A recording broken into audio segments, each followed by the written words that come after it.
Good morning friends, কি খবৰ আপোনালোকৰ? মোৰ ভালে দিয়ক। ৰাতিপুৱাৰ ব্ৰেকফাষ্ট ৰেডি কৰিব আহি গ'লোঁ। চাওকচোন, এয়া মই কি কৰিছোঁ।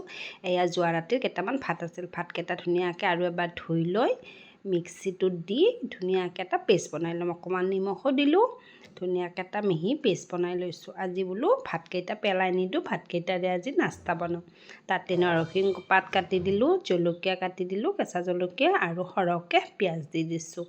দি পেলাই ইয়াতে মই কিন্তু চুজি দিছোঁ 2-3 চামুচমান আৰু 2-3 চামুচমান আটাও দিছোঁ। দি পেলাই ধুনীয়াকৈ এটা পেষ্ট বনাই থৈ দিছোঁ। কেইটামান গোটা জিৰাও দিছোঁ। পেষ্টটো বনাই চুজি দিছোঁ যিহেতু ফুলিবলৈ সময় লাগিব, ধুনীয়াকৈ পেষ্টটো দি বনাই পেলাই ঢাকন দি থৈ দিছোঁ। এয়া অকণমান দি দিলোঁ বেকিং চ'ডা আৰু অকণমান দি দিছোঁ চেনি। পেষ্টটো বনাই ঢাকন এখন দি থৈ দিলোঁ। অকণমান টাইম থাকক আৰু তাৰে লগত খাবৰ কাৰণে বনাই ল'লোঁ এটা চাটনি।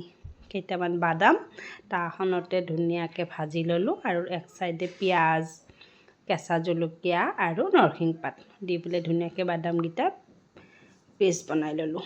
অলপমান পানী দি পেষ্টটো বনাই ল'লোঁ। এইফালে চম্ভাৰ দি দিবৰ কাৰণে চাটনিখিনি, ইফালে শুকান জলকীয়া, সৰিয়হ আৰু নৰসিংহ পাত। এয়া দেখিছেনে চম্ভাৰটো কি ধুনীয়া হৈছে। চাটনিখন খাবলৈও বিৰাট টেষ্ট হৈছে।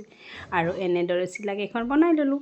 আজিৰ ব্ৰেকফাষ্ট মোৰ এইখিনিয়ে আছিল। কেনে লাগিল জনাব। ভাল লাগিলে লাইক কমেণ্ট শ্বেয়াৰ কৰি দিব। Bye bye.